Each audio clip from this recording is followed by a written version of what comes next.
Good morning and welcome to Unfiltered Vision News, bringing you the news unfiltered Monday through Friday, 7 to 9 a.m. Eastern. My name is Dr. Ashaki Noni Nichols, and I will be your host. Thank you so much for joining me here on Tell It All Tuesday, and thank you to everyone joining us from Facebook, YouTube, and X.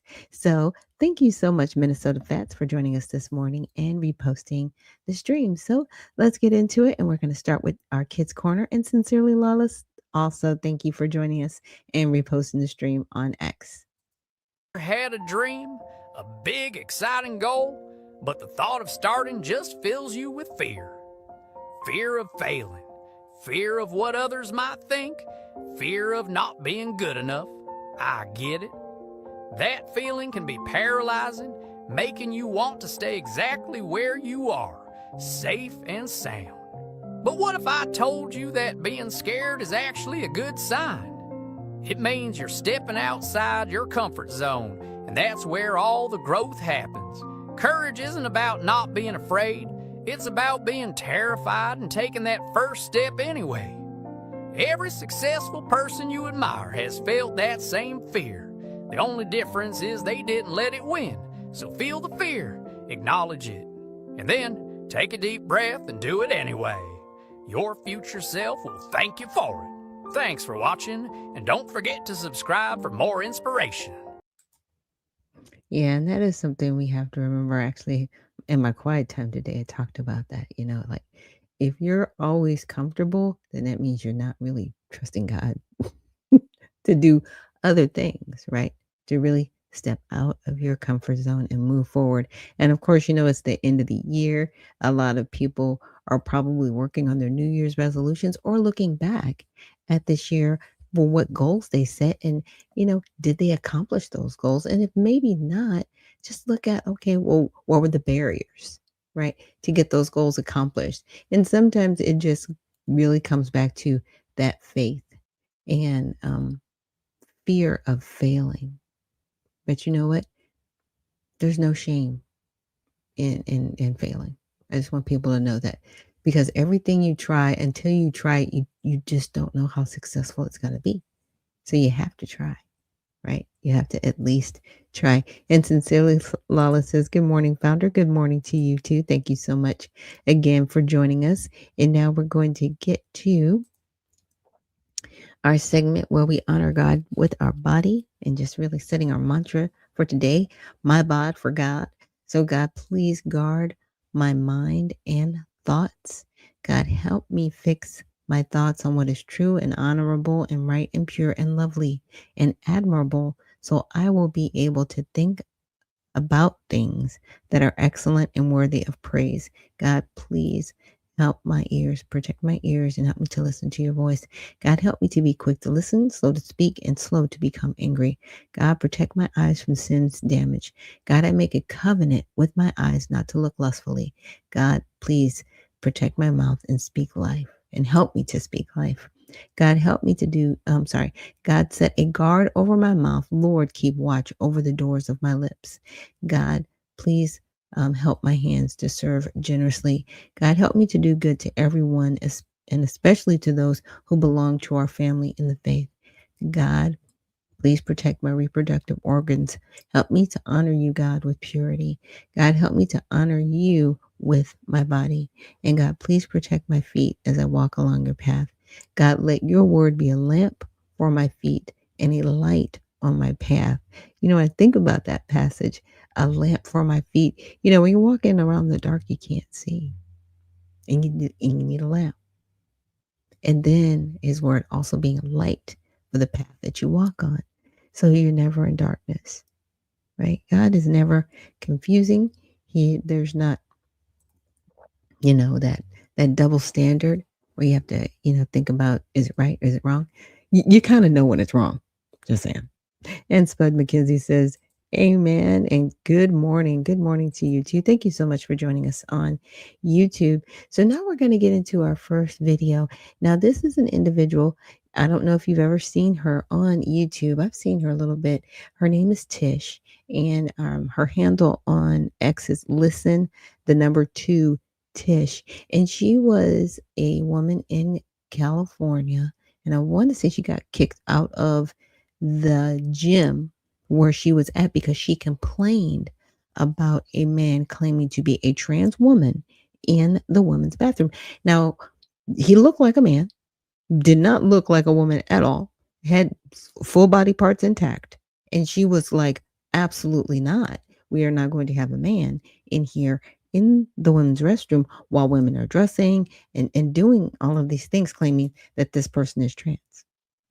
See, I appreciate her for what she's doing. I'm hoping to figure out how to get her on the show, because she's amazing for what she's doing, and she also I found has a change.org project. I guess I don't know if it's a petition that she's having people sign to really keep men out of women's spaces. And we have to remember these individuals that claim to be trans. Okay, that's fine. That's your deal. Stop trying to force yourself on everyone else. Stop trying to force everyone to acknowledge you and accept you. Stop it. Stop it. There have been trans people before all of the you know, civil rights laws that they've been trying to get introduced and all these other things for people who do it is a mental illness. Whether you think that's nice of me to say or not, it is a mental illness to believe that you are something you are not. Period. A man is a man and a woman is a woman. Period. Like that's it. Like even when people get sex changes, you're not trying to become an ornate toaster, is all I'm saying. You're trying to be whatever you believe you're not. And that comes back to belief. That comes back to the person really hating themselves enough to mutilate themselves because they will never be what they're trying to become. Never. Biologically, it's not a thing. And this is something we have to stop in this country. Now, I know that President Donald Trump, he put forth an executive order saying there are only two genders, men and women. That's it. Like he had to shut it down. And my husband was like, why does he even have to do that? Because we are living in a world of confusion. It's interesting. That goes back to that Phil Collins song. We're living in a world of confusion. This is the world we live in. Oh, if everybody remembers it. And it was done with Muppets. I thought that was very fascinating because at the time when things are done, you don't really think about it. But in retrospect, I'm like, what was he trying to say? That we're not even being human? Interesting. So let's check out this video where she addresses Representative Ro Kahana. Warning about hypothetical genital checks. But the real harassment of girls is happening right here under our current laws that allow men to self-ID into our spaces. Well, I appreciate your speaking out, and I appreciate your sharing your concern about safety. I have always been concerned about safety, and that means that no matter what your gender or how you identify, you cannot harass someone in a locker room. So the problem with the example that you point out is someone was committing domestic violence or harassing, and I'll let you follow up on this. They should be prosecuted. That is unacceptable. But that has nothing to do, in my view, with someone who is trans and who identifies as a woman, saying that they can be using the locker room or bathroom which they identify with. That is their right. Now, if that person, if I could just finish. Now you hear him talking out of both sides of his mouth, right? He's saying, well, this trans woman, they should be able to go to the bathroom they identify with. Now, she just set up. Like, sir, this is wrong. Men should not be in the bathroom. But then you're like, well, they should be able to use the area that they identify with. This is the crux of the matter and the real issue. If there's a person who is harassing or a threat, then of course they need to be prosecuted. But I will let you respond. I truly appreciate you allowing me to respond, sir. Listen to me. Women and men are not the same. They're no such thing as a trans. There are men in justice, and that's okay. But you cannot allow them to have civil laws. I heard you mention a couple bills you're going to go ahead and open up. You need to open up this bill and protect women, because nobody, none of the women in here are protected. It's okay. I'll give the mic back. None of the women in here are protected by law. State law. State law is not protecting any. First of all, I love how she took the mic. That's a 10 for me. I love how she did that. Of the women in here, and I'm not a Democrat or a Republican. I am a woman who's a lesbian, who was harassed in the locker room. I'm telling you right now that a lot of this is going on, and you need to do something about it. The Republicans will back you on it, because I hear that they've been fighting about this for a long time. It's the Democrats that need to do something about this law. The trans are not women, they are men with their pieces intact. And they're in women's prisons right now, raping and killing them, and it's going silent. And this is going to stop with me. So please, ladies, if you're going to vote for anyone, make sure that they're standing up for women's rights, because they're not. And if you're not aware, we are unprotected. Go in the bathroom right now, there could be a man in there, he says, I'm a woman, and that's okay. Now, I know none of you think that's okay. Thank you so much. Well, I appreciate you sharing your perspective. I certainly believe in safety, and I also believe that in this country we recognize the dignity and rights of every person to pursue happiness. They are men. You need to stop with the malarkey. They're men. Stop making excuses for grown men going in women's restrooms. I'll hand it up to him. You're calmly lying and saying that it's okay. That's what you're saying. When you say that, you're saying it's okay. And I need you to say it's not okay for men to be in a women's locker room. There are bigger problems, yes. But this is a big problem. No, because you're lying. You're lying. You're lying. I'm Protect women's safety. Not men who want to be women. Women. I'm done. No. Men are not women, okay? Stop the malarkey now. You guys need to stop voting for these people. Y'all busy trying to be Democrats and Republicans. Y'all acting like gang members. Use your independent brain. Okay. She shut it down. She shut that down. And user says, but Bruce, right? Jenner won Woman of the Year. He did. He won Woman of the Year intact. I'm just saying. Like, you know, they dolled him up. Him, yes, because he's a man. They dolled him up.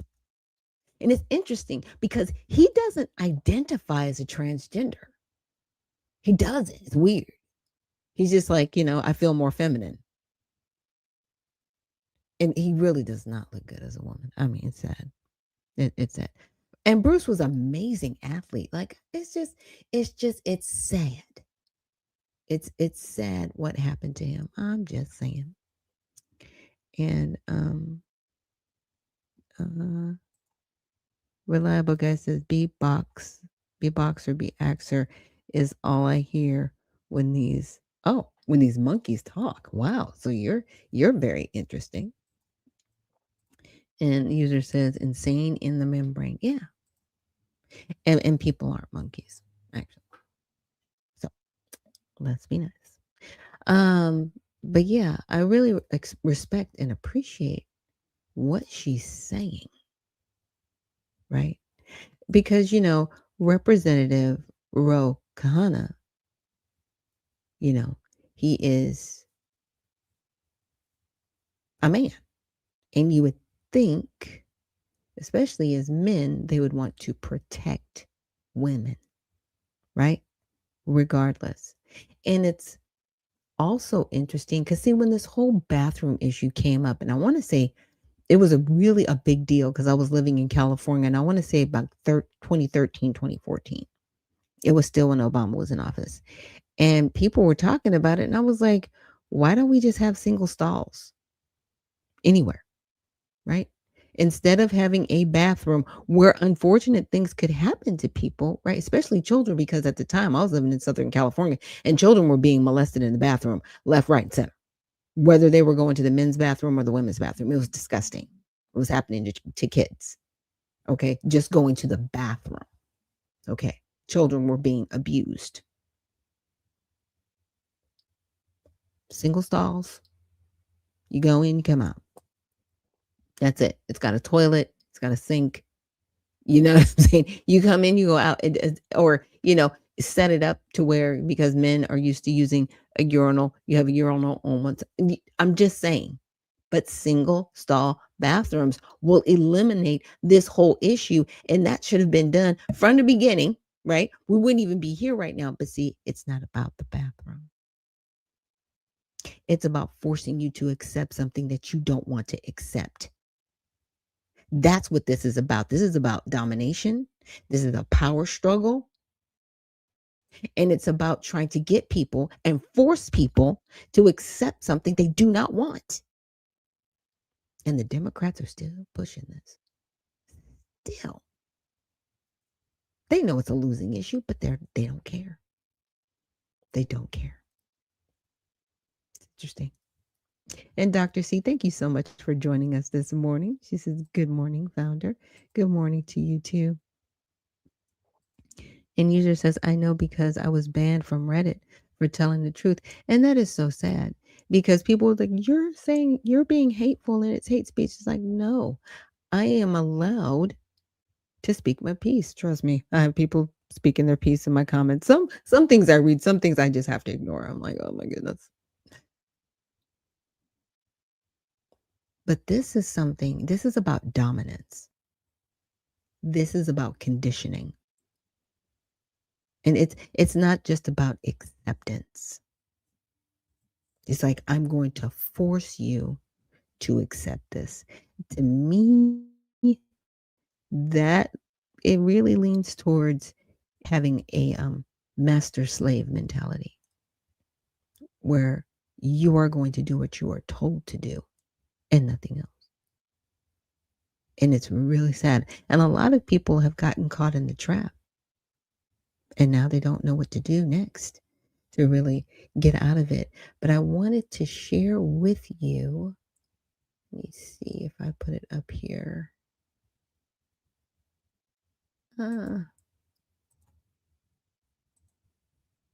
Nope, that's not it. That's not it. I meant to share her link for her petition. But anyway, she's got a link on change.org that is a petition for the privacy and safety in all 50 states for women's rights. Let me see if I can just pull it up really quickly for you guys, because it is important. And I want us to be informed as a community,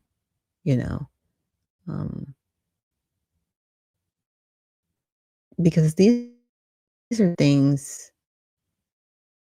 that are happening that, in my opinion, really shouldn't be. There's society, in my opinion, we're regressing.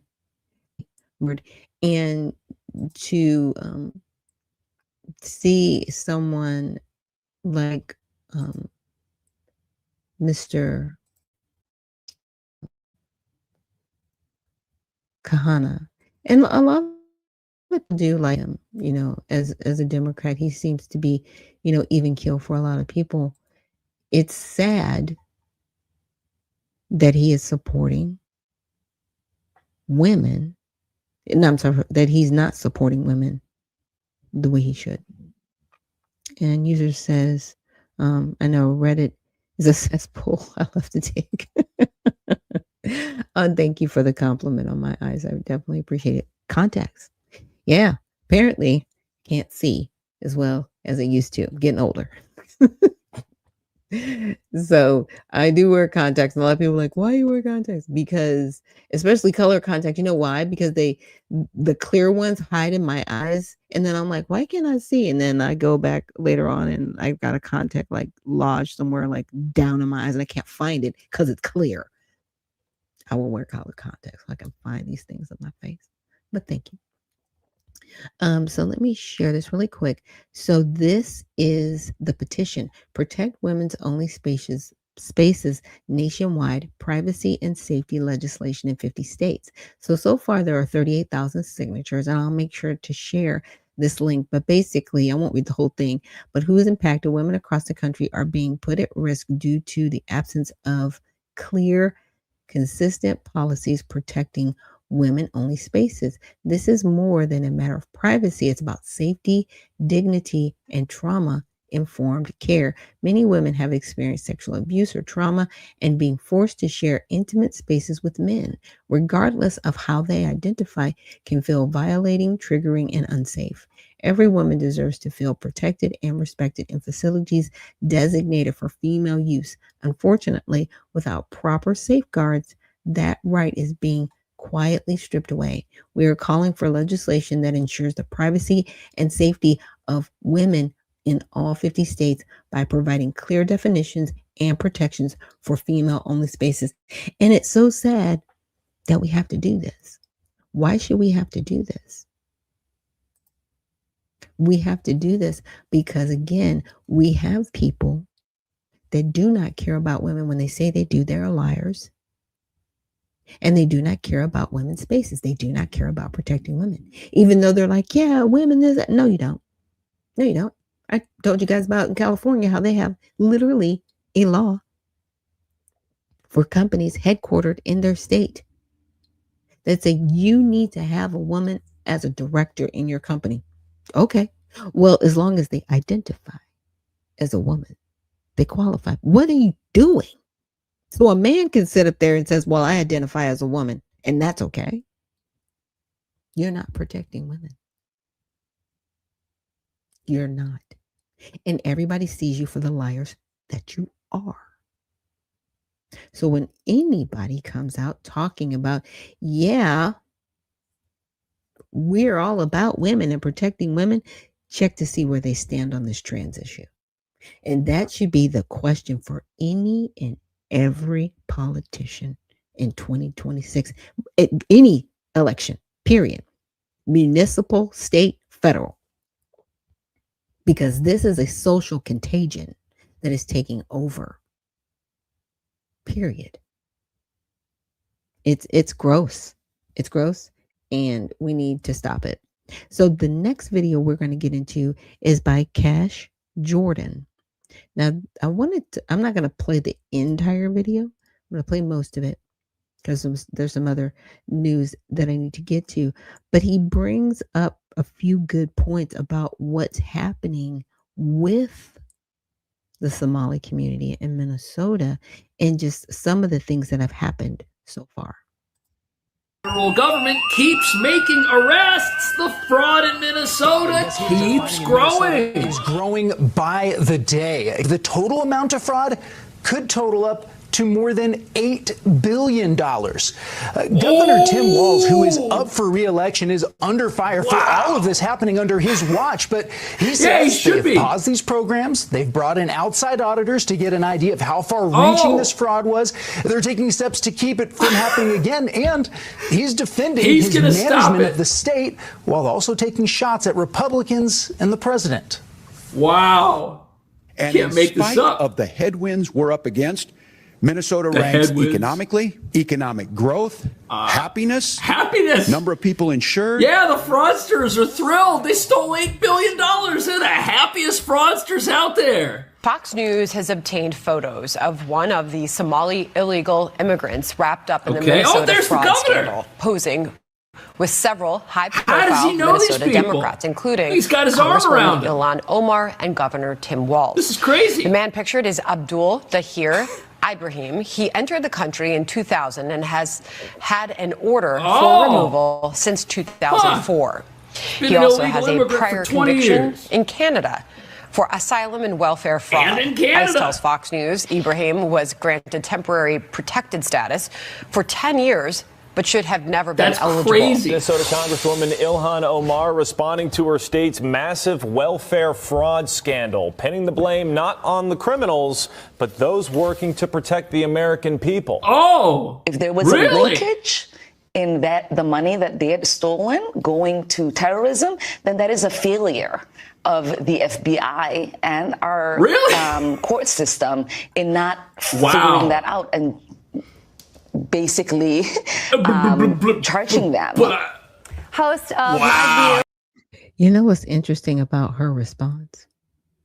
This all happened back in 2022. It wasn't Trump who was president. So are you blaming the FBI under the Biden administration for not doing their job? Because you got to remember, and this is something that I probably need to work on and look at, but I came across something. The majority of the people that work in the federal government, they lean Democrat. Yeah. They are not nonpartisan. You know what I'm saying? They should definitely do things along a nonpartisan, but they lean towards Democrats. So the people in the administration definitely have an uphill battle. But wow. So you have a mostly Democratic government. You had a Democratic president. See, 2022. Yeah. Yeah, you had a House and a Senate with Democrats. There were a couple of times that VP Harris had to come in and do a tie vote. But yeah, you had all the levers. And you're blaming the FBI for not being more on top of,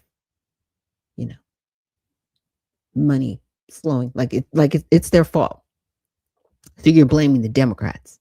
You're a Democrat blaming other Democrats. I'm just saying, I need timelines and I need to make sure that I'm tracking what Ilhan Omar is saying, because you cannot place any blame on Republicans for this one, because this happened in 2022. Actually, it was prior to 2022. 2022 is when the conviction started showing up. And she was like, oh yeah, we sent the money back. And this is why we're doing Tell It All Tuesday. Laura Trump joins us now. Laura, thank you so much for joining us. So, what do you think about that explanation there, Ilhan Omar? She could not figure out how she was going to convince people that was the case, but she said it anyway. It's ridiculous. Of course, the only failure here is from the people who are in leadership positions in Minnesota who allowed this fraud scheme to happen. And I'm looking at Ilhan Omar and I'm looking at Tim Walz, and they really are in the crosshairs of this whole thing. And a lot of people are wondering how it is humanly possible that this was allowed to happen. And this because they knew the scammers. Yes, she's very involved in several of the people who have gone on to be indicted and convicted in what was one of the biggest pandemic era frauds in America. The largest single entity within the Feeding Our Future fraud was a restaurant in South Minneapolis called Safari Restaurant. And Ilhan Omar has close ties to the owners and operators of that establishment, a couple of whom have been convicted in the case. She at one time did a Facebook video filmed inside of the restaurant, and the video was filmed at a time while the fraud was actively going on. She did the video in the Somali language, endorsing the effort underway there, and the owner of the restaurant was later convicted on 21 felony counts. 21 counts. Multiple fraudsters, and we're supposed to believe that this is not the fault of the people elected to serve the residents of Minnesota and America. Nope, it's the FBI. It's their fault. But listen to this. It's true. A Somali fraud ring in Minnesota stole over $1 billion from Medicaid. How did this happen? Well, Medicaid programs are run by the states, which in Minnesota means the Tim Walz administration. Governor Walz and the state's other Democrats rely on Somali votes to get elected. So they decided to look the other way because they were afraid of, quote unquote, political backlash. Don't take my word for it. That's what a Somali American fraud investigator told the New York Times. When these scammers realized that nobody was guarding the cash register, they went gangbusters. One program designed to provide housing stabilization assistance to patients ballooned to $104 million. When 4 years ago, it was projected to cost only $2.6 million. Some of these taxpayer so there we go. The welfare systems in these states are administered by the states, so it's up to Governor Walz to dole out this money, and it sounds like he was giving it to people who never should have had it to begin with. It had totally fake programs. It itself is now looking into the possibility of fraud in another Medicaid program. Minnesota's Department of Human Services is now pausing the issuing of new licenses for disability service providers over concerns of fraud after an explosion in the number of applications for new licenses over the past 5 years, going up 283%, while the number of people needing those services only increased by 25%. So 283% more licenses to get disability money to treat patients, but the number of patients has not gone up by an amount that warrants this sort of thing, unless this is another potential scam and the fraudsters are going to get their licenses to treat patients who we then find out don't actually exist and aren't actually out there, which is what's been happening. They said they were feeding people who didn't exist, housing people who didn't exist, and why would this be any different? People who were tied to you or your campaign were involved in this broad that is the allegation scheme to rip off the Minnesota state welfare system. Do you want to respond to that? Do you know what he is referring to? I really don't, and I don't think the secretary himself understands what he's referring to. We obviously had people who were able to donate to our campaign that were involved. We send that money back a couple years ago. She says she sent it back. She didn't send the money back. Apparently, she donated the money to another charitable organization. She didn't send it back. She didn't reject it. Okay. So her little stuff is unraveling. And the user says Obama brought the Somalis in. He did bring in some, but actually it started with Bush Sr. before Obama came in. So with Bush Sr. and Clinton, they opened, well, pretty much Bush Sr., he opened up that whole refugee situation. And then they started trickling it little by little by little. And when they initially got here, even in the 90s, there were fraudulent programs. Now, does that mean that all Somalis are criminals? No. But it's the ones that are not immediately deported. And then we go, hey, if we are going to accept people from this region, right? There has been fraud in the past. We really need to do better vetting. Even if they're refugees, that's literally, in my opinion, that's on us as America, where we dropped the ball and we should have refused and said, hey, no, we're not doing this anymore. Yeah. And user says Obama was groomed by Bush Jr. and Sr. They're cousins. It's all in the family. Just saying. Was one of the first members of Congress to send a letter to the Secretary of Ag asking them to look into what I thought was a reprehensible fraud that was occurring within the program. So after several years of this investigation happening and it being in the national spotlight for 2 weeks, now she comes out on Face the Nation and she says, you know what? I'm the one that reported this. I'm the one that's been looking into this. You should thank me for uncovering it. This is unbelievable. The largest COVID fraud scheme in the country. But don't worry, she discovered it for us. COVID-era welfare funds. Her and Tim Walz, they were going to stop in taxpayer money that was stolen. It was pretty shocking. It is. Of the 87 people charged, all but 8 are of Somali descent. And that has added to the spotlight being put specifically on your community. Why do you think this fraud was allowed to get so widespread? Well, I want to say, this also has an impact on Somalis because. And I also want to say the question is pending. She's not going to answer the question, by the way. I'm going to let it play out. She's not going to answer the question. She's going to dance. She's going to dance around it. How is it impacting your community? Well, let's see her response. Because we are also taxpayers in Okay, Minnesota. she's right about we that. also could have benefited could from And the it program didn't. and the money that was But it stolen. didn't. And so it's been really frustrating for people to not acknowledge the fact that we're also as Minnesotans, as taxpayers, really.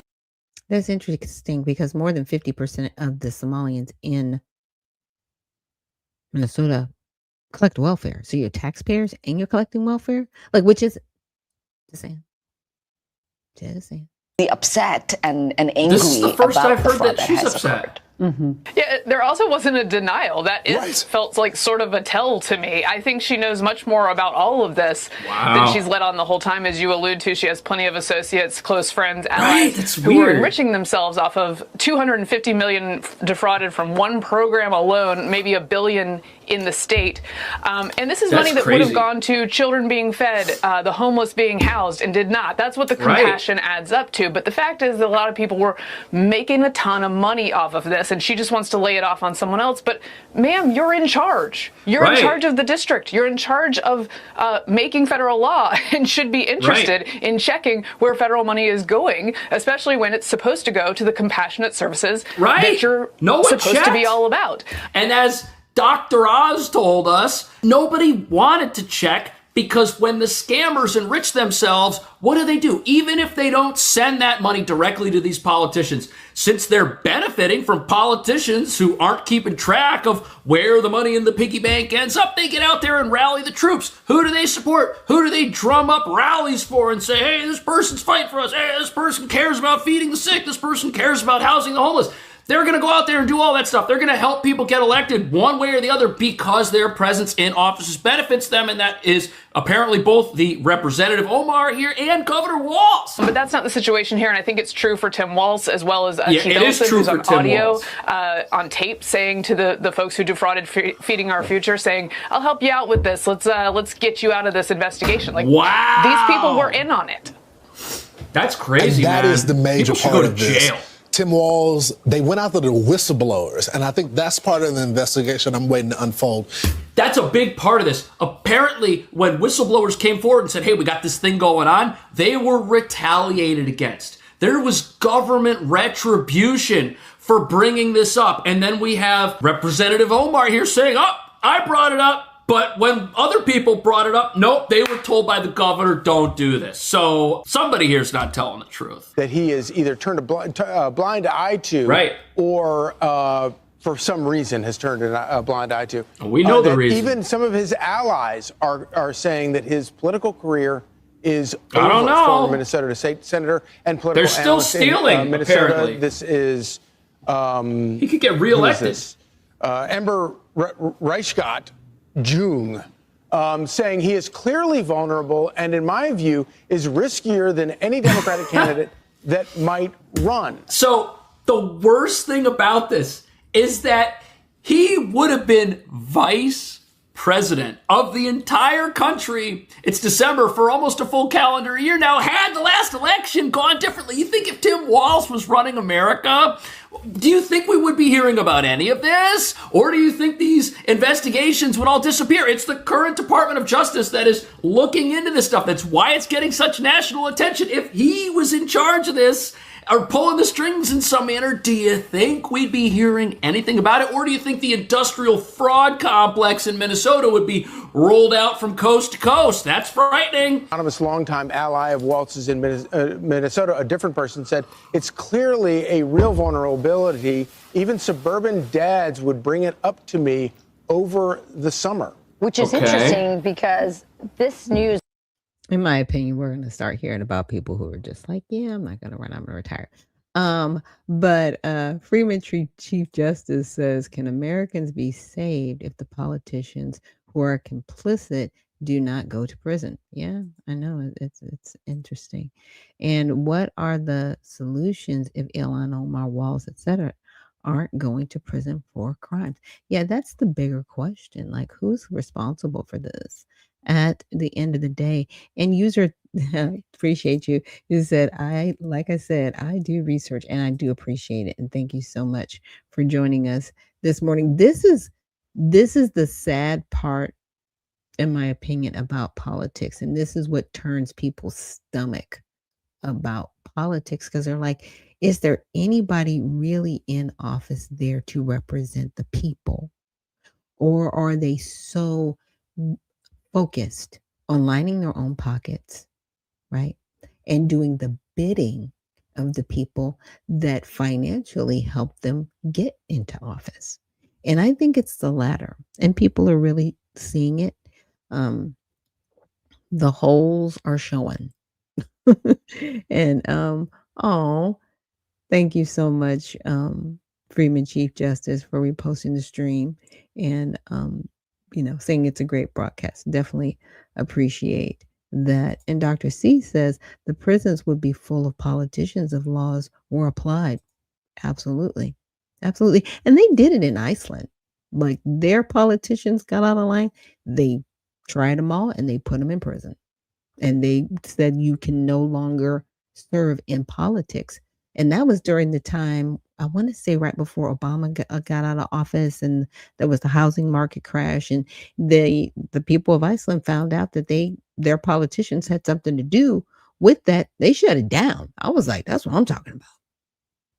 We need to do that here, and we can, right? We need to have the power of the vote. We need to, make sure that we're volunteering for the Board of Elections seats and really have our hands in places where the fraud can happen, right?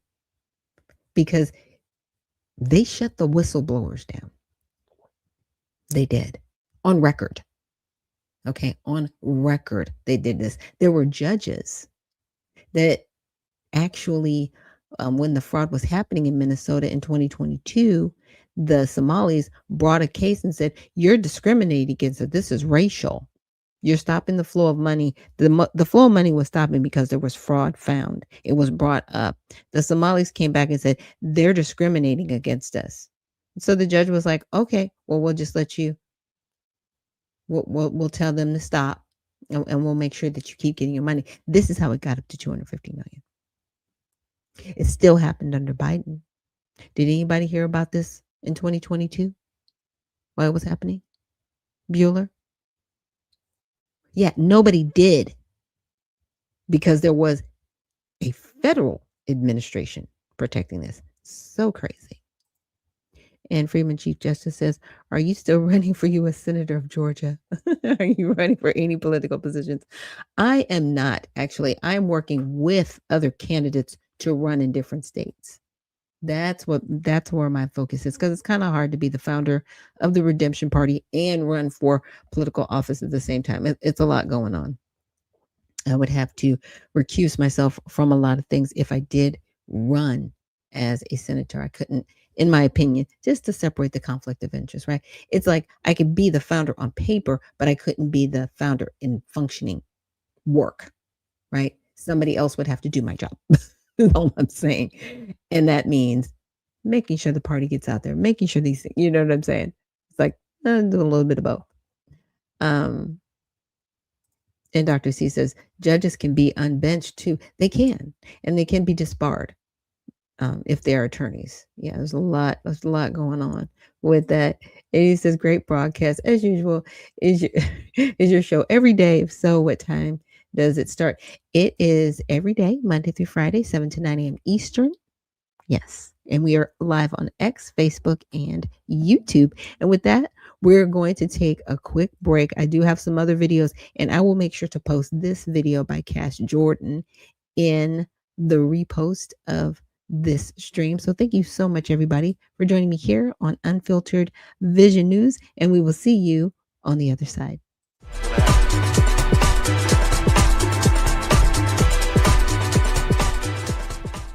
At All Sides, we believe At All Sides, we give bias ratings for hundreds of media outlets.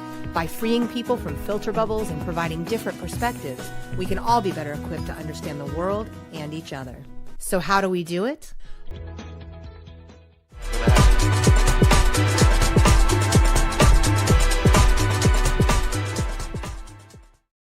And we're back. Thank you so much for joining us here on Unfiltered Vision News, bringing you the news unfiltered Monday through Friday, 7 to 9 a.m. Eastern. My name is Dr. Ashaki Noni Nichols, and I will be your host. And Mark from the Soil, thank you so much for joining us this morning and reposting the stream. So I'm going to play another video. Fox News, same type of coverage, a little bit different. Their perspective, they're like, and the fraud continues. And it's interesting because now they're talking about, the fraud may be as high as $8 billion. My whole thing is nobody was talking about this in 2022, even though these people were indicted during that time. And it's because now that there is a new administration, they're doing a lot of auditing and compliance work, which I'm appreciative of. So they're uncovering things. But my whole thing is there are close to 4 million employees that work under the executive branch alone. Just the executive branch. We haven't even gotten to the legislative body nor the judicial body. So there's no telling how much more fraud is going on within our government. And we need to continue to make the demands on our government. And I will share with you the email to the White House where you can leave comments and also the phone number that you can call. Figure out who knew what and when is Minnesota-based journalist who's been covering the fraud since, I believe, 2018, if I have that correctly, Liz. But it's Liz Collin.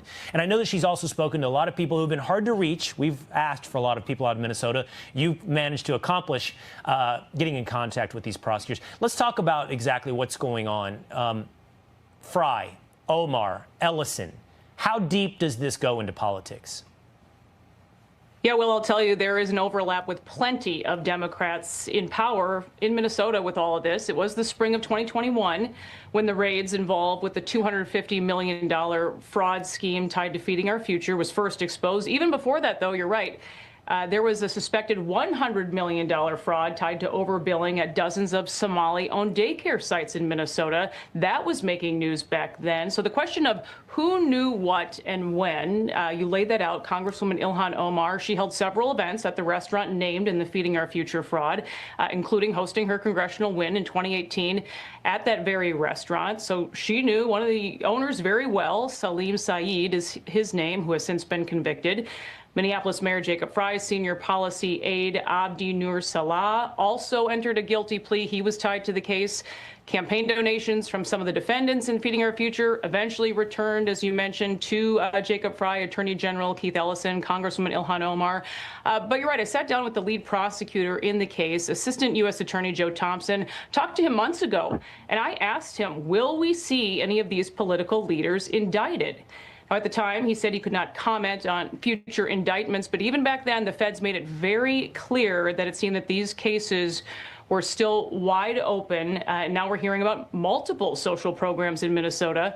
And these investigations seem to be wide open at this case. And I think this federal spotlight certainly is helping at this moment, Will. Okay, let's explore really quickly together, Liz, the questions of could and did.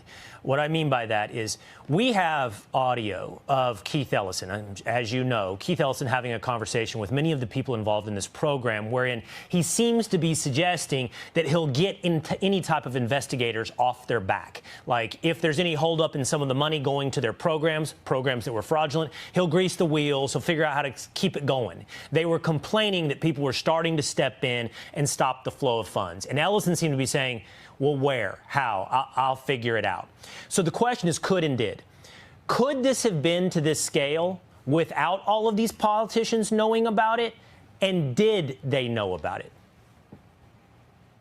It seems at this point, Will, hard to believe that someone did not know about this. You have a state senator, Omar Fateh, celebrating the fact that the money kept flowing. You have a city council member in Minneapolis, also part of that celebration that was actually held. It's on video. There are recordings of that as well. And our reporting dates back years at this point, going over that celebration that took place. Unless none of these people, which I find it very hard to believe, are not talking to each other at all. And now you also have these whistleblowers that have come forward recently, saying that they went to Governor Tim Walz 7 years ago when he first came into office, and they wanted to bring these red flags to his attention, and they say that they were met with silence.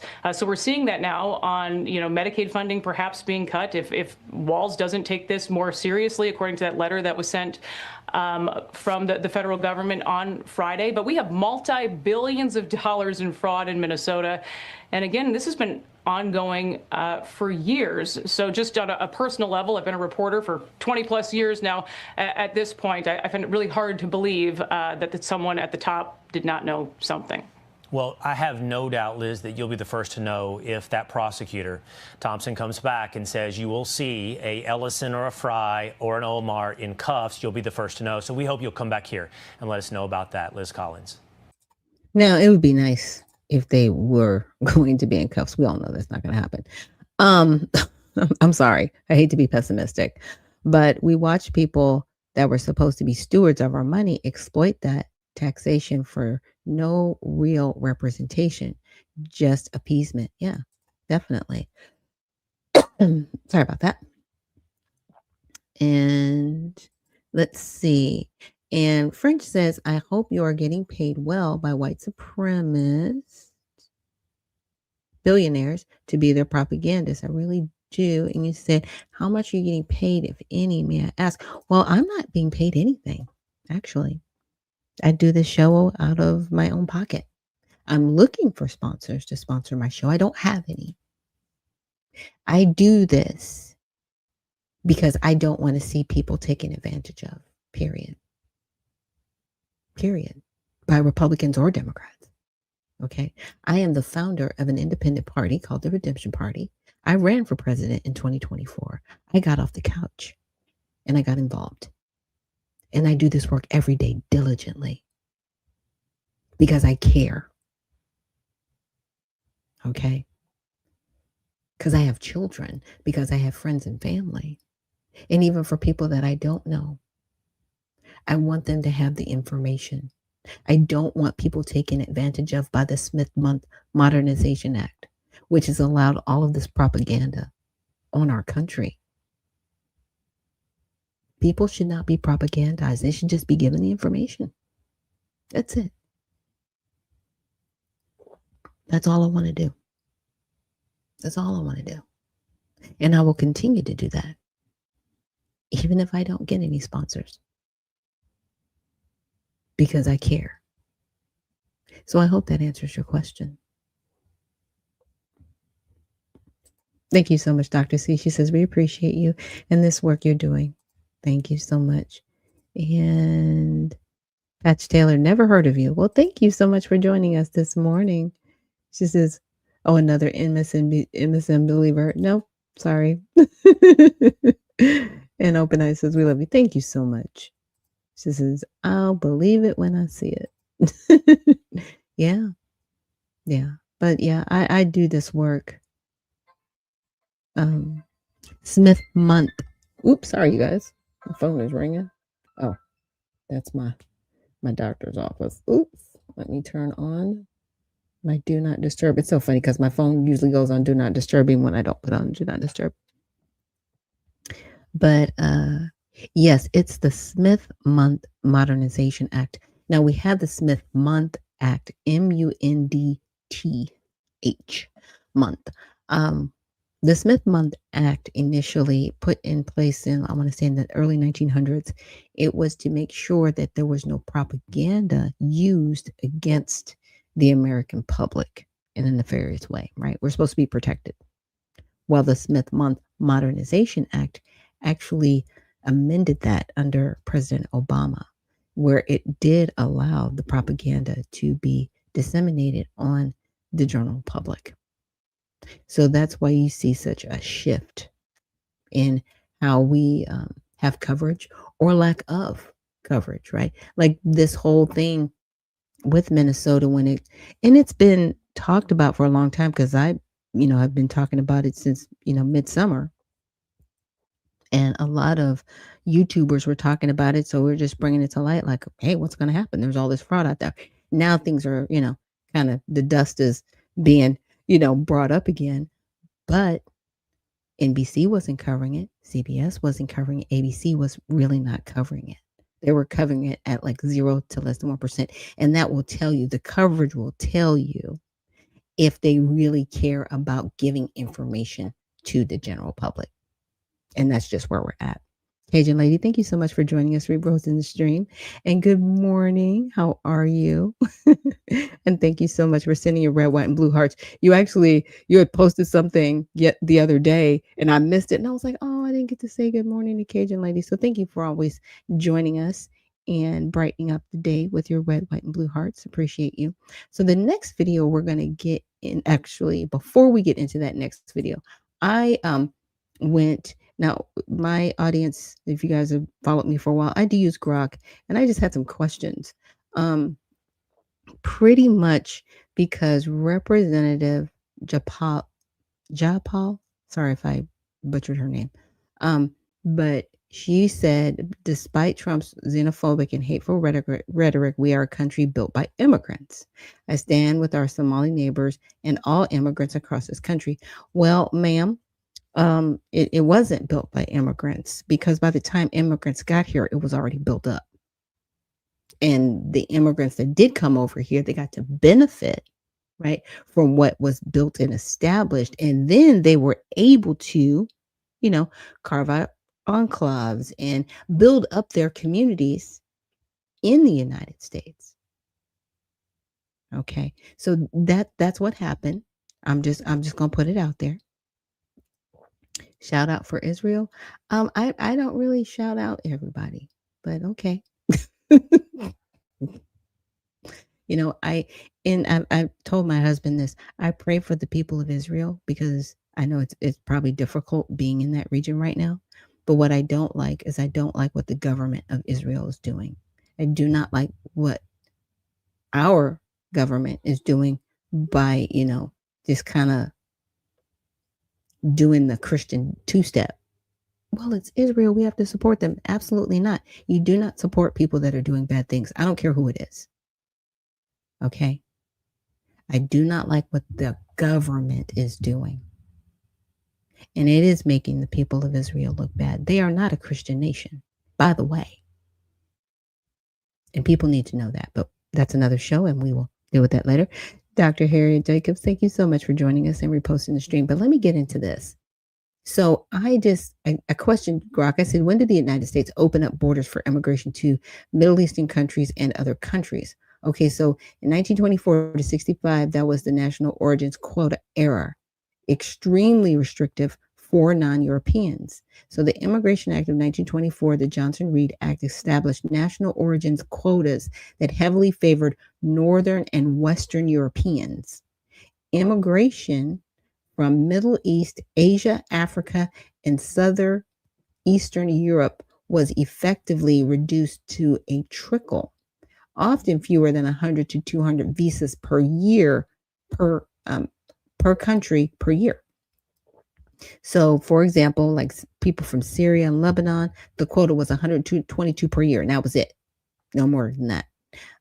Anyone from Iraq, Iran, Turkey, Egypt, etc., similarly tiny or zero quotas. So they were just like, they can't even come over here, right?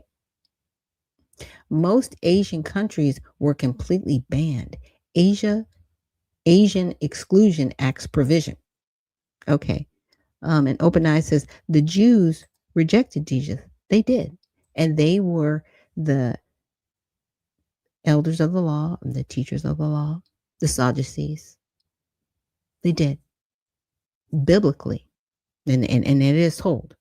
They did. They had the opportunity to follow Jesus, and they rejected them. There were Gentiles that reject Jesus also, who also put him on the cross. So let's not just say it was just one person. It was a lot of persons. He died for everyone. Everybody. And so everybody has the opportunity through Jesus to have eternal life. But that's the key. So let's see. The Jews rejected Jesus. Their names are not written in the book of life. Lucifer is their father. That's a deeper conversation, because I did come across a video where they were talking about the Talmud. I have not written the Talmud. So that's going to be my next adventure. They are God's chosen people, and if we turn our backs on them, then he will turn his back on us. Jesus was Jewish. He was. He absolutely was. And I'm not saying turn your back on the people. I'm saying the government needs to be held accountable. It's that part. And you can't go into this emotionally. You have to go into this really thinking. Because what I'm saying is emotions are used against us when it comes to Israel. Yeah. That's all I'm saying. And trust me, I know they're God's chosen people. I'm actually Jewish by blood and by birthright, not by religion. Just saying.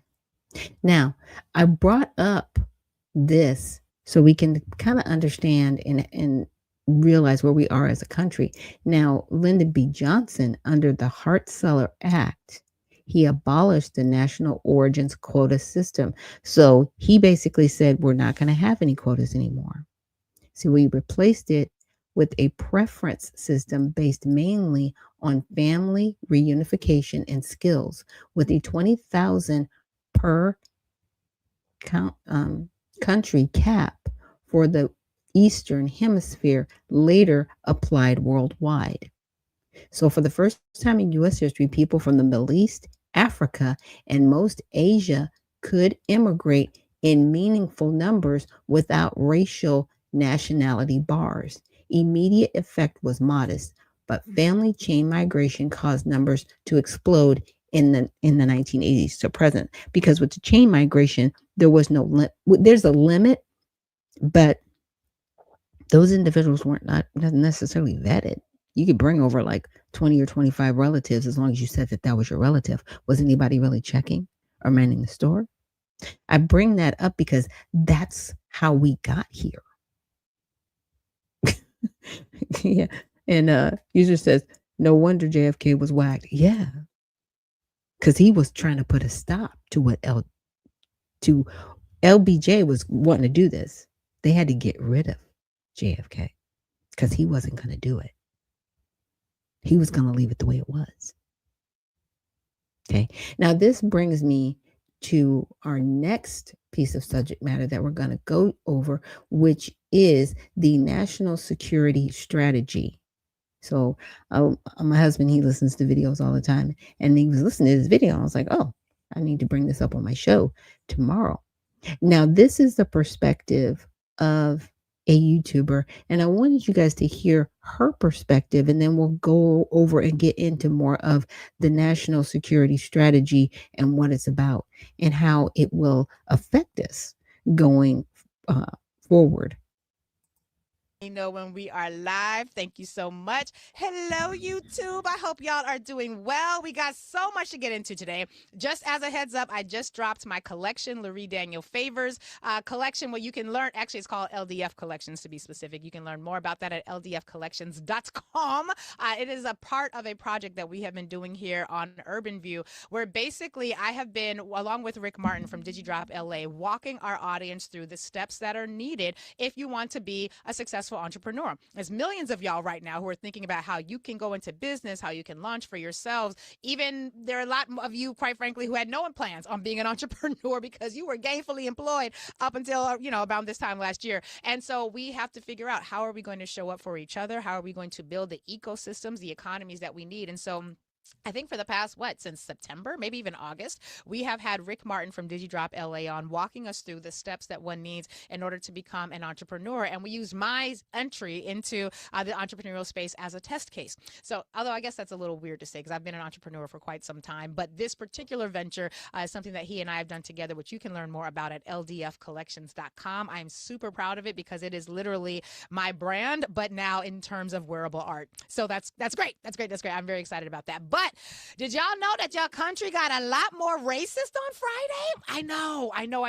Now, this is going to feel a little bit rushed because we're at the end of the show. We just had Karen Hunter on, and Rick, as I mentioned, we were taking calls from the audience. And so I knew that we weren't going to get to all of this, but don't you worry. I explain everything that I'm about to share with you in brief summation, much more extensively in today's podcast episode, which you will be able to get later on this afternoon. But yeah, America got much, much more racist on Friday. Now, on Friday, the Trump administration issued its 2024 1995 National Security Strategy document. It has not gotten much coverage here in these United States at all. And to the extent that it has, it's only been sort of covered as like a foreign policy thing.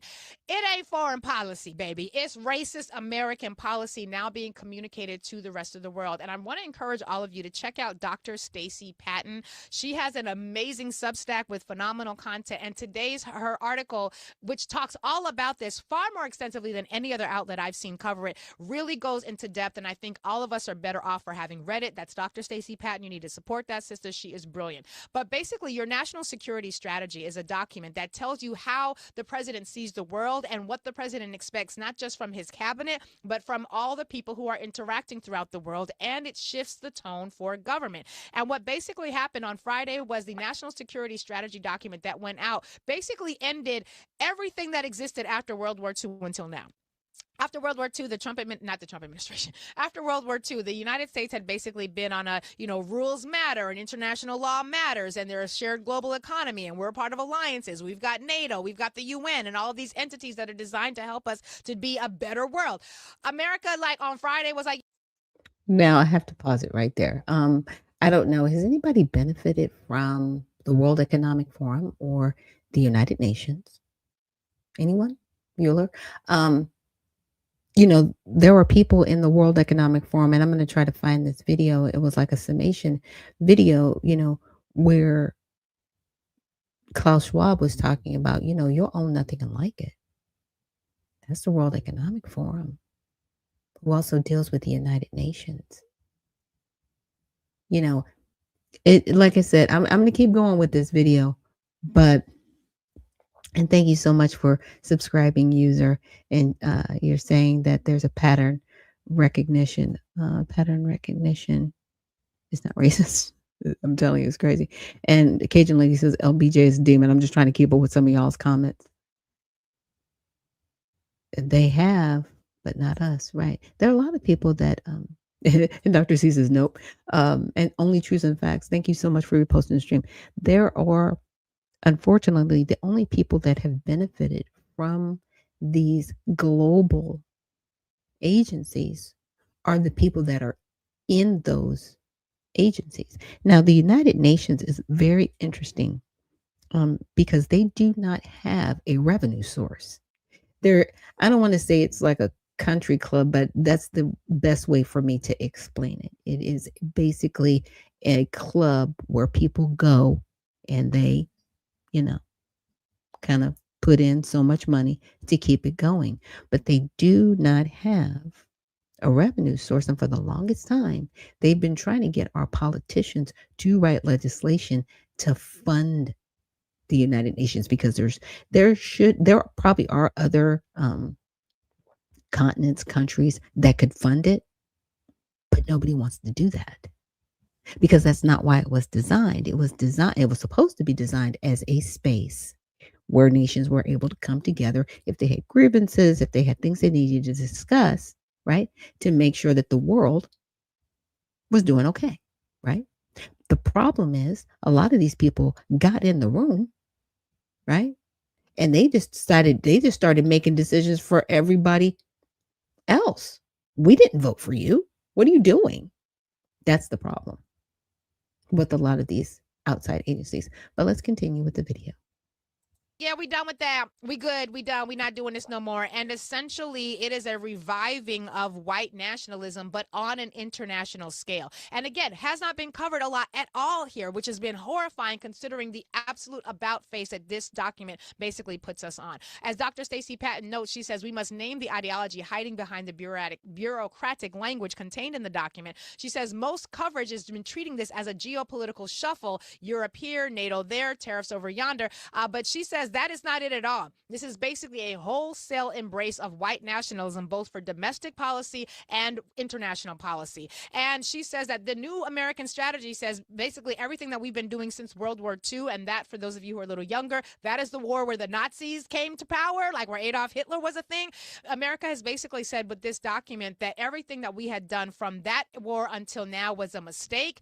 And that's not a bit of hyperbolicism. That's basically what it is. It says in the document, quote, We reject the disastrous climate change and net zero ideologies that have so greatly harmed Europe, threatened the United States, and subsidize our adversaries. Should present trends continue, the continent will be unrecognizable in 20 years or less. It's far from obvious whether certain European countries will have economies and military strong enough to remain reliable allies.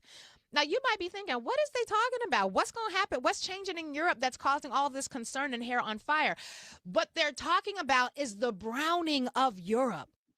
America's greatest national strategic policy right now is concerned with stopping the browning. All right. Now, some from my Caribbeans, we had to sign them up bleach and talk about how they bleach the brown skin.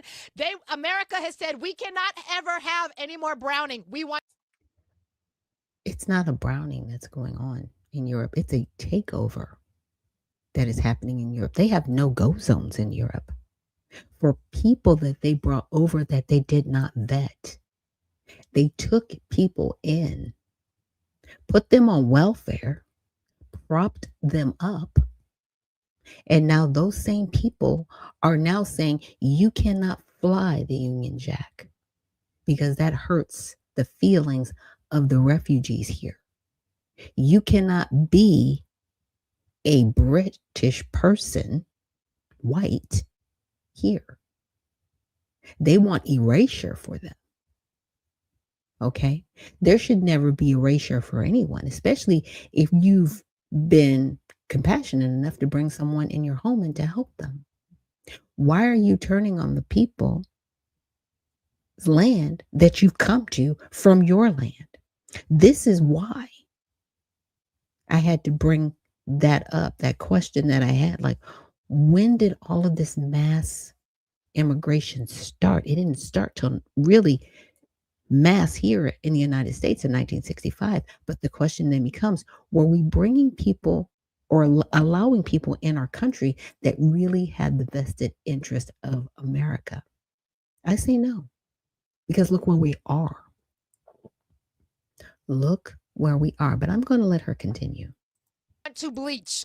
And that's basically where they have decided to aim their intentions. Dr. Stacey Patton says, quote, right up front, the document argues that international cooperation weakened America, not militarily, but spiritually. She goes on to say, quote, according to this worldview, the real threat isn't missiles, wars, or economic collapse. It's what they see as cultural contamination. Meaning, she says, too many people who don't look like them, pray like them, or live like they do. Too many immigrants, too much racial, religious, and cultural mixing, and too much working with other countries, sharing power through alliances, following international rules, respecting climate agreements, listening to scientists, and coordinating with global institutions instead of calling all the shots alone. She says this strategy claims that America must restore its, listen to this, spiritual and cultural health, revive traditional families, honor past glories, and march towards a new golden age. Baby, they just re-enshrined whiteness. Now, some of y'all out there saying, well, girl, we know they always been racist. Yes, they've always been racist. But for the past 60 years, which is longer than I have been alive by far, the racism was not the goal. Right? The goal was to be less racist. That was the whole point of integration. They knew that the country had been fully segregated, fully Jim Crow, but the goal of integration was to perfect the union, a more perfect union, they would say. It was to no longer be as racist as they used to be, to move away from slavery as a foundational point and move towards more freedom. Now the country has said, no, we liked the slavery. We like the slavery. One of the things she quotes is this concept about civilization erasure, and they talk about this extensively in the document. And she says the strategy turns towards Europe. Actually, let me back up a little bit. She says the document rejects immigration, rejects climate cooperation, rejects international institutions, and they talk a lot about climate change because think about the countries and the communities that tend to bear the brunt of climate change. It's the global majority that is facing climate change. The global minority causes all the climate disasters. The Europeans, the Americans, they start the climate disasters. They benefit from no regulations when it comes to climate. It's the global majority that ends up suffering from the realities of climate change. And she talks about the fact that this document indicates that the Trump administration is very concerned with the concept known as civilization erasure. She says civilization erasure is a far-right obsession. It comes straight from the Great Replacement conspiracy, which is the lie that white populations are being intentionally replaced by immigrants and people of color. That myth has inspired mass shootings. It's not a myth. Replacement migration is real. I showed you the document from the United Nations written in 2000 that outlined 38 million by 2030. That is their goal. And they were like, if we can attain that goal, we will reach replacement migration. It's not a myth. It is not. Circulates in manifestos, forums, and in extremist networks. She says now it's embedded in U.S. national security documents. She says the strategy warns that Europe will become unrecognizable. That's a direct quote. If migration continues, it scolds European governments for suppressing far-right political parties and suggests that as Europe becomes more diverse, it may no longer deserve the same relationship with NATO. She says, and here's why black folks, I know there's some of y'all out there who think this ain't got nothing to do with the black Americans because we're foundational. This is all about the immigrants, baby. It's all about you. It's all about you. She says, here's why black folks, immigrants, indigenous people, queer folks, disabled people, and poor folks everywhere should be paying very close attention to this, because when a government starts defining national security, let me slow down. When a government starts defining its national security as protection from diversity, protection from difference, and cooperation, that always turns into protection from people like us. She goes on to talk about the fact that these are how the documents, or these are how governments, they use these documents to decide who gets to belong, who's considered a threat, who is a threat to the culture. And right now, the culture they are concerned about preserving, both here and in Europe, is a culture of whiteness.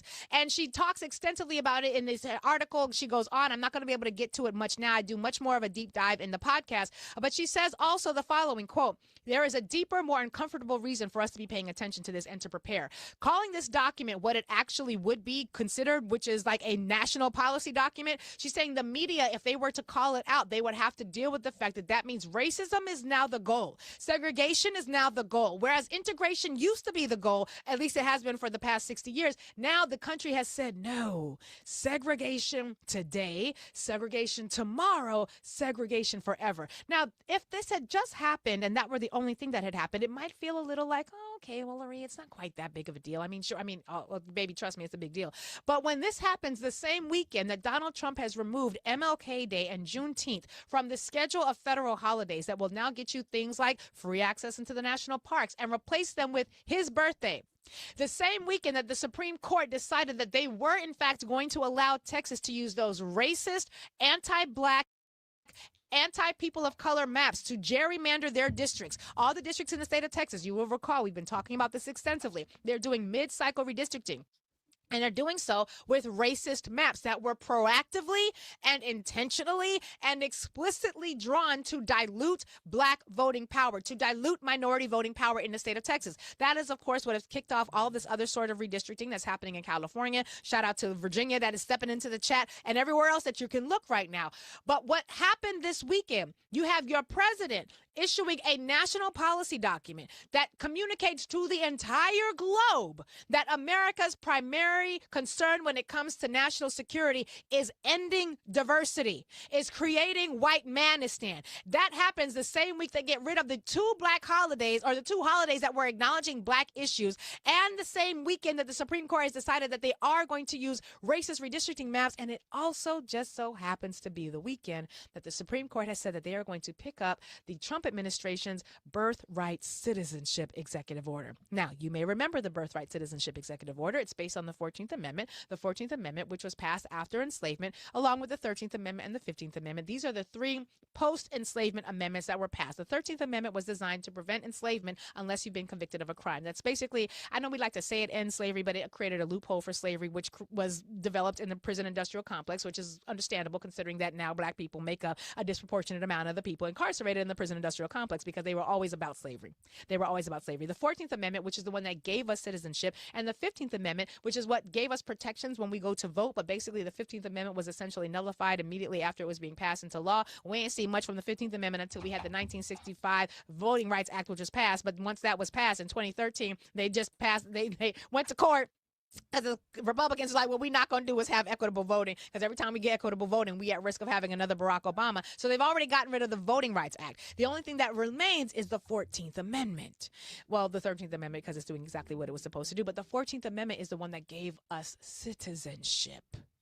And it's the amendment that basically says if you're born in this country, you are considered a citizen. Now, yes, a lot of immigrants are able to take advantage of that. And I know for some black people, that's a source of consternation, because it's like, wait a minute, you're coming to this country, you're getting access to citizenship based off of a legislation that was passed so that we could not be considered slaves anymore. And then you get here and you treat us like crap once you get here, and then we end up having to be secondary to you as well. I get that and I understand that. But what's happening right now is the Trump administration has submitted an executive order that basically says you're not going to be considered a citizen in this country, and they're no longer going to process the documents that confirm you're a citizen unless one of your parents is also a citizen. Now, some of you are thinking, phew, I'm okay. Baby, listen, according to Margaret Kimberly, who is the Black Agenda Report's executive editor and senior columnist, she says that, quote, if the definition of citizenship is changed by executive order, then there is nothing to prevent Trump or any other president from defining citizenship any way that they choose. And she cites back to Donald Trump, who earlier this year said the following: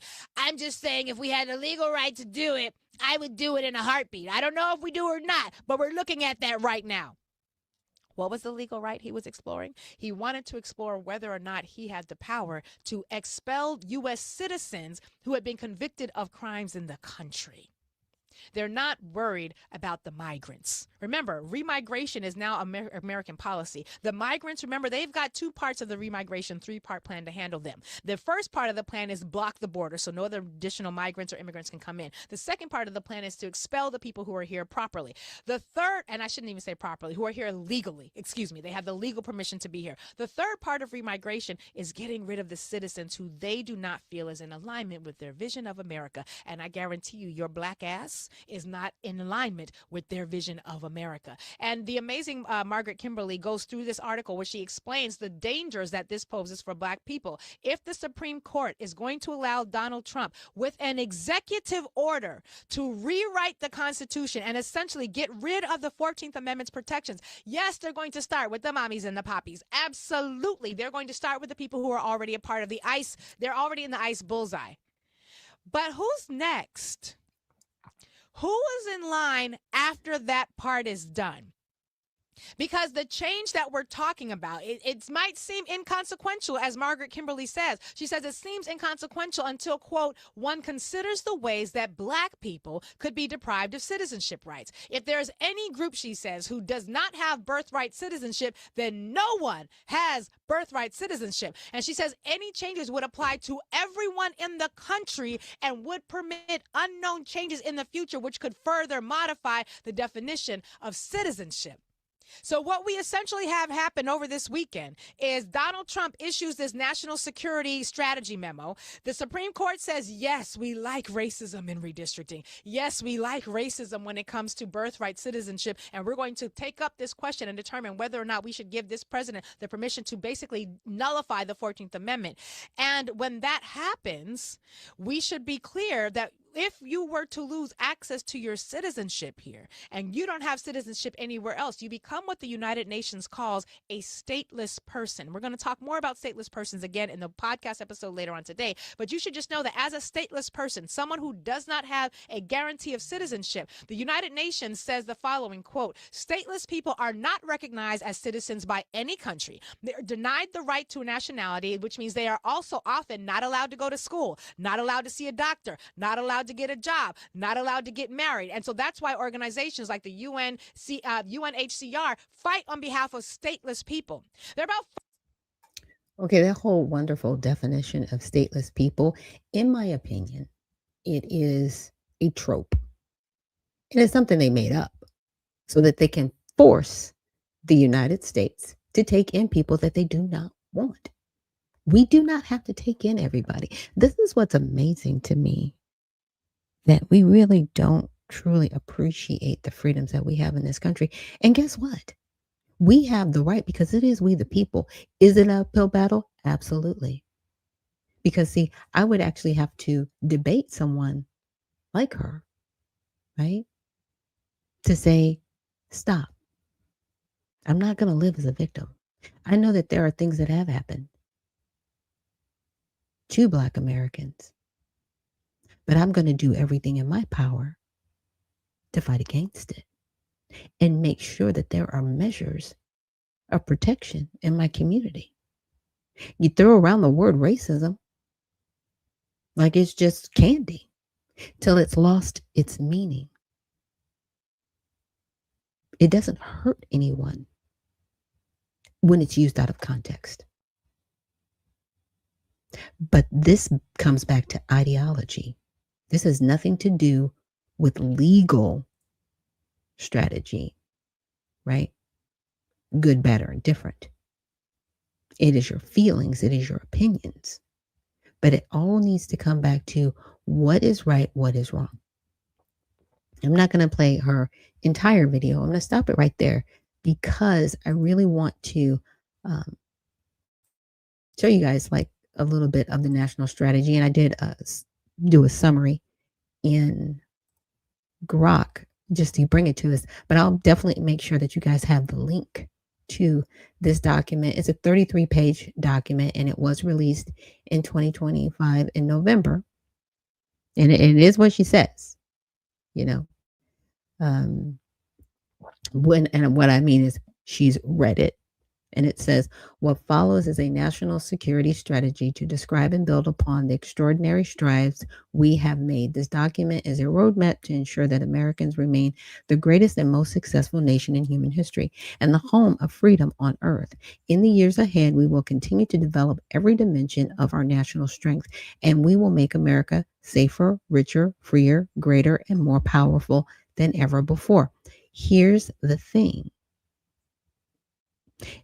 A lot of people want to say, oh, they're racist and they don't want people from other countries.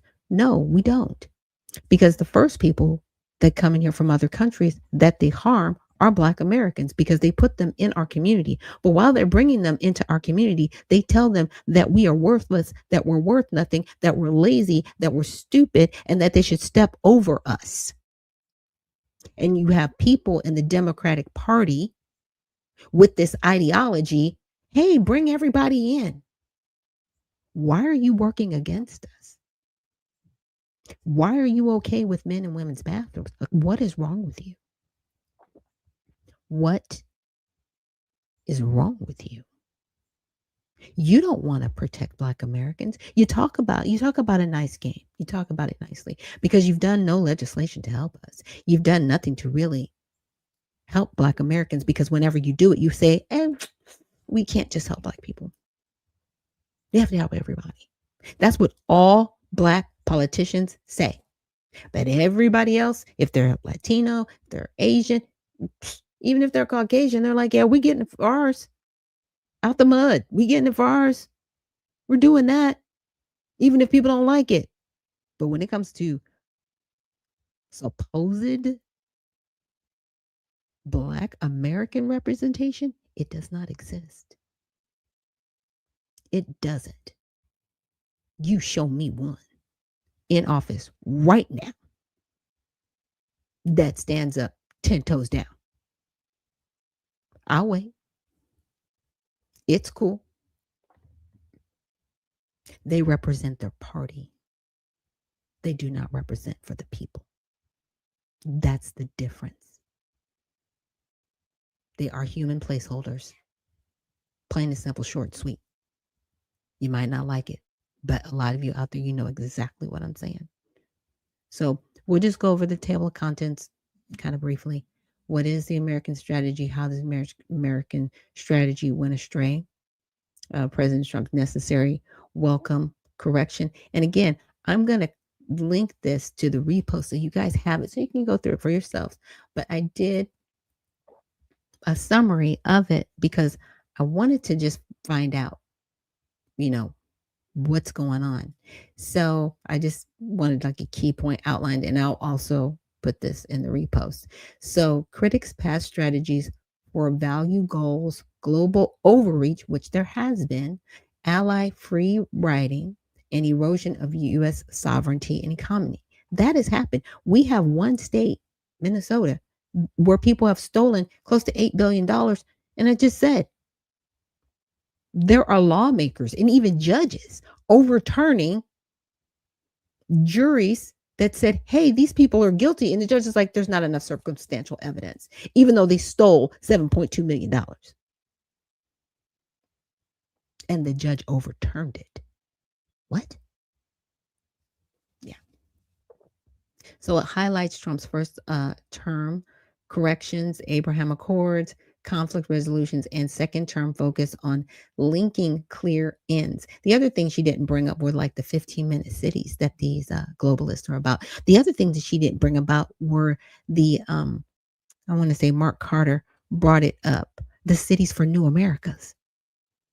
See, they all support that. The globalists support that here in America, bringing in a whole class of other people to be Americans in America. What? Stop it. Stop it. Now, what should the United States want? Domestic priorities, secure borders, resilient infrastructure, advanced military, nuclear missile defenses, dynamic economy, and reindustrialization, tech leadership, IP protection, and cultural health via strong families and middle-class jobs. Anybody out there disagree with that? I don't. I got grandkids. I want to make sure that they have a future and jobs to look forward to. Really? Who did any of that sound racist to you guys? Oh no, we're supposed to read between the lines. That's all racist. Stop it. You don't like the man. I don't care if he cured cancer tomorrow and set everybody up to be a millionaire. You would find something wrong with it.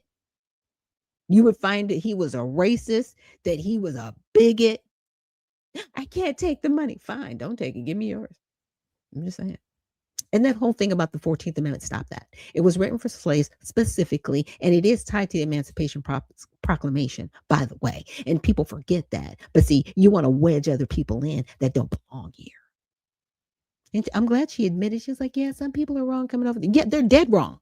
And they need to be deported with their children under the jurisdiction that they're under. If you are from Honduras and you had a baby here illegally, you and your child need to go back to Honduras. You are Hondurans. You are not Americans. That baby isn't tied to this soil. It is tied to the country you have allegiance to and the jurisdiction you're under. Period. Stop trying to make excuses for walking over American Negroes. You're going to stop it. Now, to me, that is it's a mindset that's defeatist. You do not care. Care about the emotions. Now, she works for SiriusXM. I'm sure she's paid for what she's doing because she's in the office. Somebody asked me earlier in the stream, you're paid by white supremacists. No, I'm not. I do this out of my own pocket. I mean, hopefully one day I will have sponsors, but I will be I've scrutinized people to make sure that I have the right kind of sponsors. Right? A lot of the commercials I play are products that I actually do use. I use the Brave browser. I use the patches that I promote on my show. I use all sides to bring you guys the news. Yes. I promote products that I use. Just saying. Now, global objectives, the stable Western Hemisphere, free of hostile influence, open Indo-Pacific trade, self-reliant Europe, peaceful Middle East without domination, U.S.-led standards in AI, biotech, quantum tech. Yeah. Now, these are always going to be big talking issues. And, my bigger question is, are they going to run in conflict with the Geneva Convention that we have set up, which are, how they are able to enact war? And there is a Geneva Convention that applies to all countries in how they interact. And with biotech, we need to make sure that they aren't becoming bioweapons, because that would be in conflict with the Geneva Code. So there are some things that, yeah, we have to definitely monitor. But so far,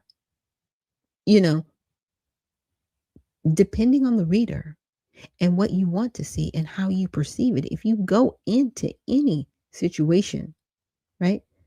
I don't care, with bias, you are going to have a biased view. We have to just look at things like, okay, let me lay it out before I start getting angry and all emotional and upset about this. Because again, you have to have a clear mind to make good decisions. Just saying. And Michonne, thank you so much for reposting the stream and joining us this morning. I have to scroll up to see comments. I'm sorry. You guys have a lot of comments today. I'm going to have to get a moderator because I can't read everybody's comments. But thank you so much for joining us here this morning. So what are America's available means? U.S. advantages: world's largest economy, top military, financial, tech systems, alliances, geography, soft power, and patriotic populace.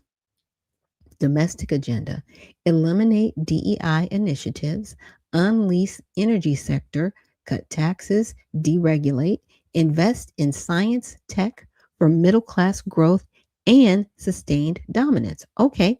Now with the deregulation, that helps small businesses and small competitions get entry. So that's always good. Unleash the energy sector. Like there's a gentleman, he invented plastiline. I'm really hoping that he's going to be able to do that on a larger scale, because guess what? That's going to help the environment.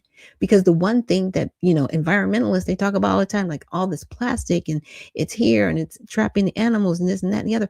How about what if he was able to make a mass conductor that worked in a way that the waste from it, even the waste from it, would benefit the environment, right? But being able to take the plastic, put it into our cars, how much more would that make us energy efficient? And can it be used? Maybe he might be able to develop a formula where you can use it like propane or other, different sources of energy.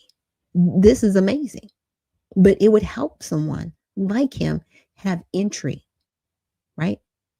Now, the DEI initiatives, the DEI initiatives were never designed to help Black people. Let's just be clear. They were a part of an ESG score so that people would score higher if they aligned with DEI and if they were a DEI focused company. So if they were hiring people that fell under their DEI scale, they would have a larger ESG number.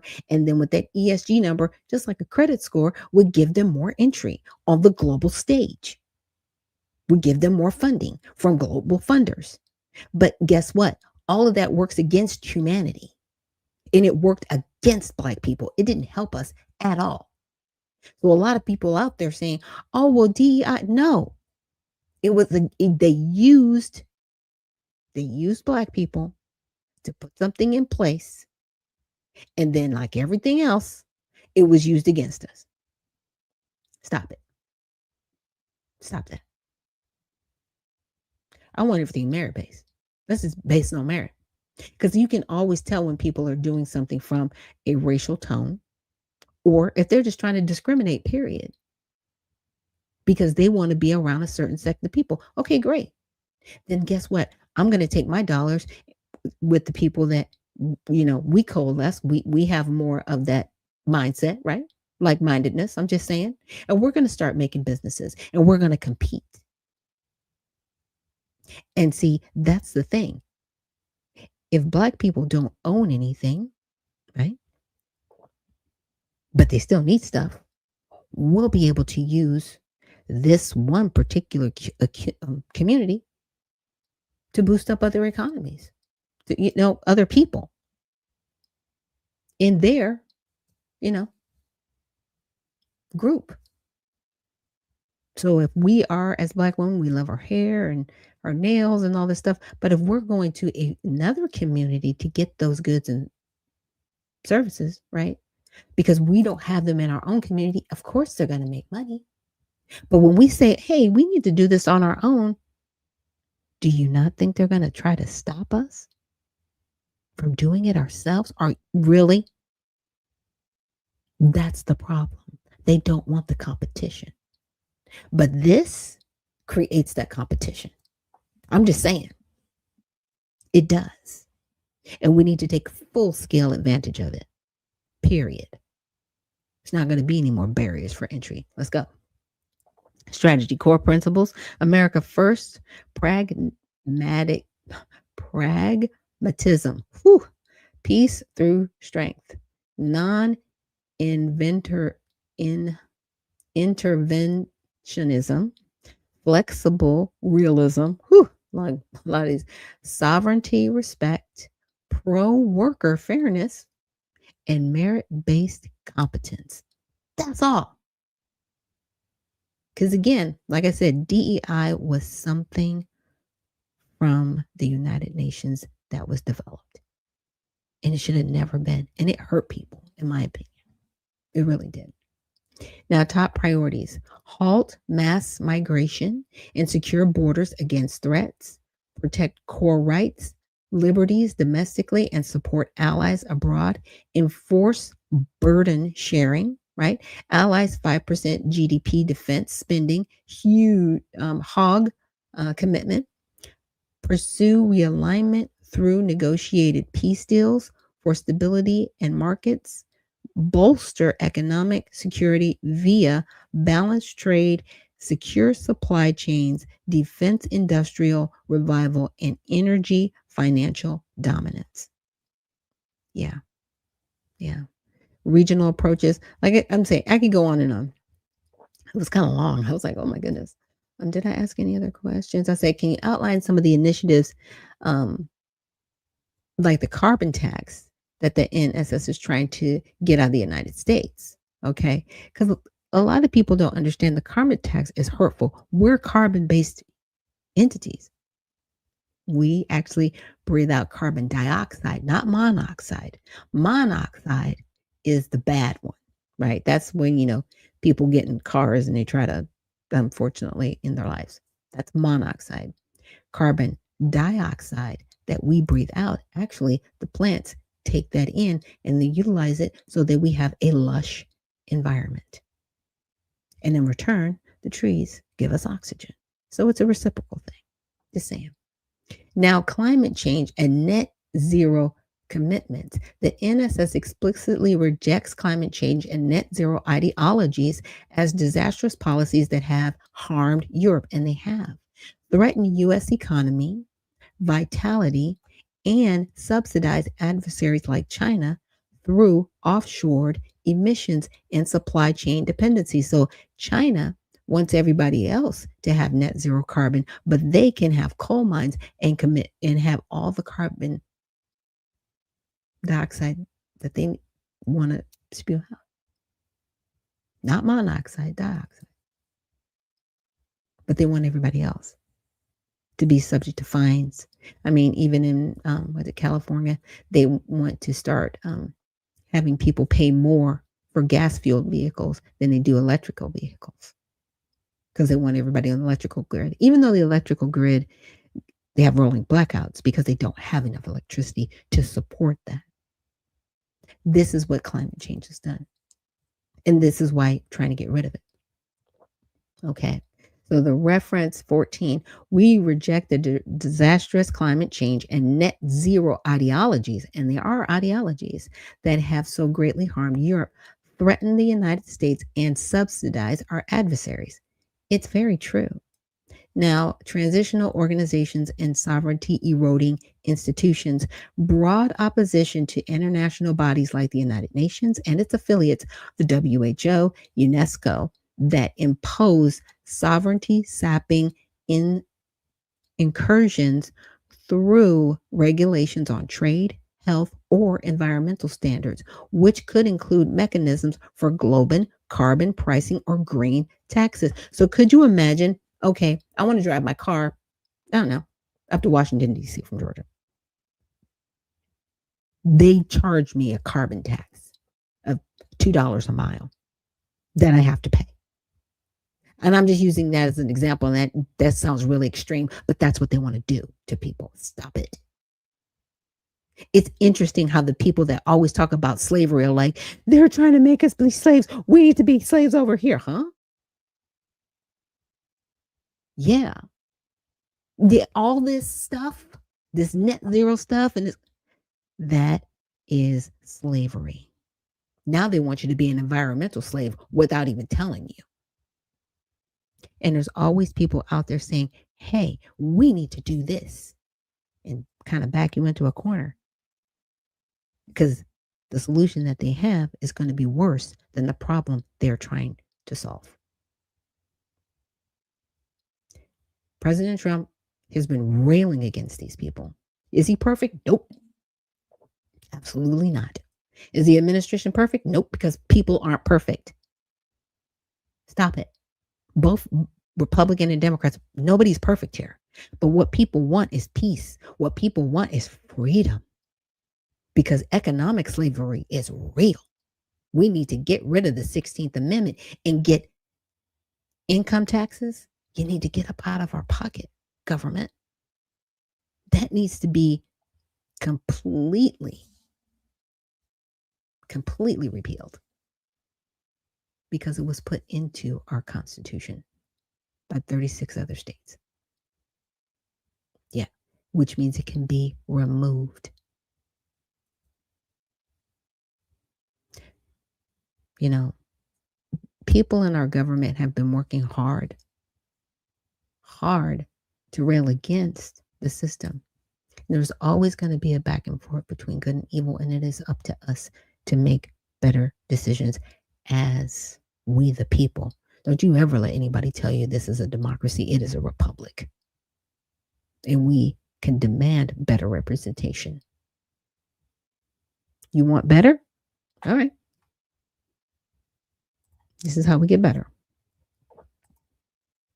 If you feel the need so to call the White House at 456-1111 or email comments@whitehouse.gov. Again, that email is comments@whitehouse.gov, or give them a call at 202-456-1111, and you let them know what you demand from this administration. You let them know what things that you want to see change.